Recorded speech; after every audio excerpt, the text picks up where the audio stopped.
the MRT project will pass through two housing areas in Segamut constituency. Number one is Taman Tun Dr. Ismail. Opposite? Yes, the other is Bukit Damansara, or they call it Damansara High. Both are all urban areas. So on behalf of the Resident Association of Taman Tun, they told me to convey the message. They don't want any MRT station inside Taman Tun. Be it underground or above ground, they just don't want any MRT station inside Taman Tun. And as for the Bukit Damansara House Owners Association, they call it House Owner Association, they reserve their comment because they want a dialogue or meeting with the SPEC, the authority in charge of the MRT project.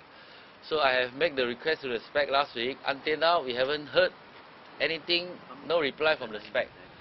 So before the residents, the House Owner Association of Bukit Damansara, before they have meeting with the SPEC, they won't give their support to this MRT project. My first issue with the MRT developers is the fact that they conducted a public meeting in this area without inviting both the MP and the ADUN. So they have conducted already? They did a meeting, and the shocking part of that was neither Elizabeth Wong, who is the ADUN for this area, and State Exco as well, and myself as the MP, were not invited. Now, I was accidentally given information about the MRT when I was present at a full board MPPJ meeting, where Gamuda's part, the team showed up to do a briefing. And in that short 20 minutes, it was obvious there were some serious questions to be raised. Like what we're going to say about the location of the station here. There were questions being raised about the proposed location of stations. The stations start from RRI. This line has at least 4 or 5 stations in Subang Parliament itself, Parliament area. Now, and when I asked them questions, and this is after the slide presentation, the PowerPoint presentation, why do you place the station here and not here, for example? The answer was, well, it's because there's another line coming, somewhere else. So that's when I learned that, of course, there were 2 other lines. They had names like yellow and green and circle line. Now, then I said, well, what's the location of the other line? There was no information. So I said, how do you expect us to understand your rationale, your proposed rationale?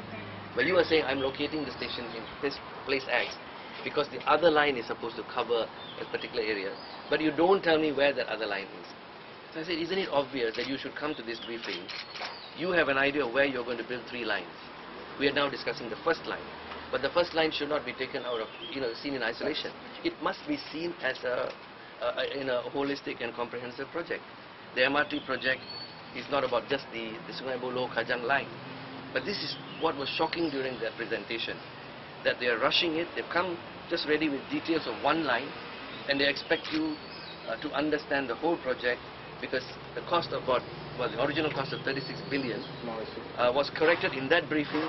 And when we pressed them on the cost, they said, no, now we're looking at 50 billion. That was confirmed during that briefing.